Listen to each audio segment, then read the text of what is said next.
To get a deeper glance at what Masons are taught in the 12th and 20th degree, what we'll do is look at The Authority of All Masonic Literature, Morals and Dogma by Albert Pike. In this book, one will find a complete layout of the Scottish Rite infrastructure. Each degree is given a lesson plan, a study guide, if you will, to what the occult label as finding greater enlightenment. So let's check out this lesson plan and see if we, in all actuality, have been given the same. Before we dive into this book, before we dive into Morals and Dogma, what I want to do is remind you what the Masons teach. Remember, they believe that Lucifer is God. They believe that Lucifer is the god of light, the god of good. And that he is at war with Adonai, or Adonai. And that Adonai, the god of the Christians, is the god of darkness. Remember that. This is what the Masons teach. That they teach this flip philosophy. The best way to describe this flip philosophy to you is a song that was created by an artist by the name of Pastor Troy. A lot of people in the South know who Pastor Troy is. He made a song back in the day called Vice Versa. It was off his Face Off album. And it stated, what if heaven was hell and vice versa? What if Jesus was Satan? What if Satan was Jesus? If you've never heard this song, don't go look at it, because it is pure Satanism. It is pure Luciferian doctrine at its best, at its finest. But what he did in this song was present that to us. And this is the doctrine that the Masons believe. So when we read Morals and Dogma, when we study these quotes from Morals and Dogma, remember that everything that they say is actually vice versa. Everything that they say is actually flipped. What sounds good is actually evil. So we must look at it in that frame of mind, in that state of mind. That nothing seen on the outside is what it is on the inside. Remember that. It's a vice versa mentality.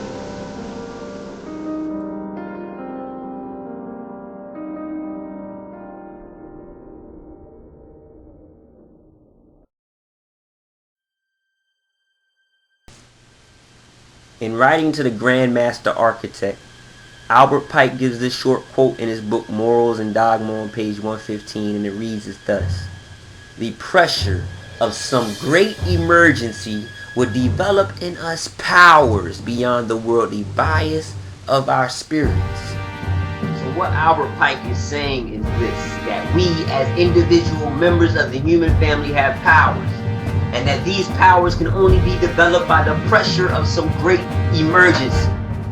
And that when these powers are developed within us, they will catapult us beyond all worldly bias.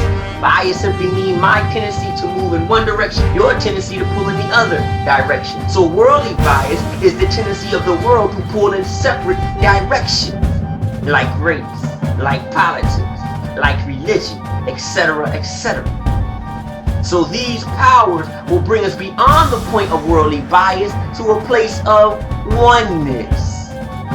One world race, a one world political system, a one world religion. Yes, a one world order. On that same page we find this quote as well. And it is one part of Masonic culture to find these traits of power and sublime devotion, to revive these faded impressions of generosity and self-sacrifice, and to induce us to yield ourselves to their guidance and control.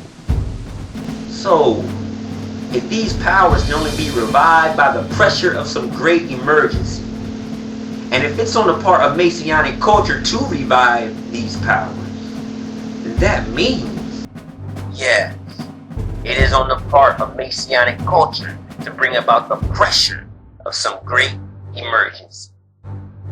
Yes, it's on the part of Masonic culture to induce us, to lead, to persuade, to prevail on, to influence us, to yield to the guidance and control of these powers due to the pressure of some great emergency.